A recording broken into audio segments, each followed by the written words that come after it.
আচ্ছা, আমি এইচএসসি পরীক্ষার বিষয়ে আমি একটু 1 মিনিটে আমি ডিটেল বলি।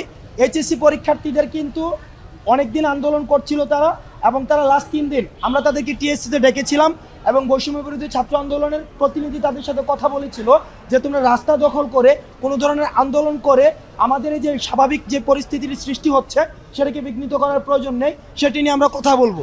কিন্তু আজকে আমরা খবর পাই যে তারা তাদের একটা প্রতিনিধি দল, অন্তত 300 বা 400 একটা দল, তারা হচ্ছে সচিবালয়ের গেট ভেঙে সরাসরি সচিবালয়ের যে কম্পাউন্ড দখল করে নেয় এবং তারা এক ধরনের একটা মবোক্রেসি ক্রিয়েট করার চেষ্টা করে।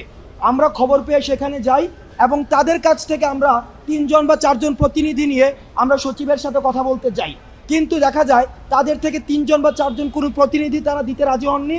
বরং তারা যেটি করতে চান, তাদের যে 300 বা 400 যে মবটি ছিল এই পুরো মবটি নিয়েই তারা 18 তলায় উঠে যান। 18 তলায় উঠে গিয়ে আমাদের যে মাননীয় সচিব মহোদয় রয়েছেন তার রুম তারা হচ্ছে অবরুদ্ধ করে, এবং সেখানে হচ্ছে ঢাকা বোর্ডের যিনি চেয়ারম্যান ছিলেন এবং আন্তঃ বোর্ডের যিনি চেয়ারম্যান এবং আমি সহ সবাইকে তারা অবরুদ্ধ করে।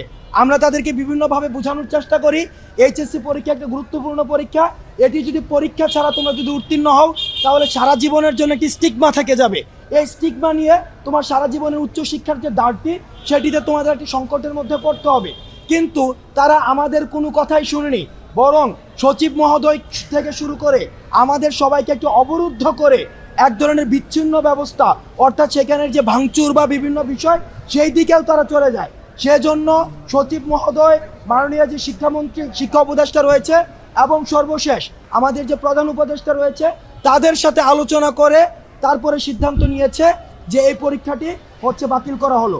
কিন্তু আমরা আমাদের জায়গা থেকে এই যে পরীক্ষাকে সম্পূর্ণ বাতিল করে দেওয়ার বিষয়টিকে আমরা কখনোই সমর্থন করি না, কারণ মেধা ছাড়া এভাবে কোনোভাবেই একটা ছাত্র, পরীক্ষা ছাড়া একটা ছাত্রকে কখনোই মূল্যায়ন করার সুযোগ নেই।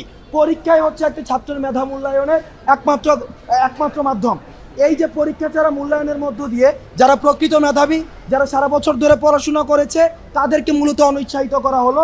সুতরাং আমরা চাইবো এই ধরনের ডিসিশন যেন আর কখনোই চাপে পড়ে হোক বা যেভাবেই হোক এই ধরনের ডিসিশনের জন্য আর কখনোই পুনরাবৃত্তি না ঘটে। Thank you.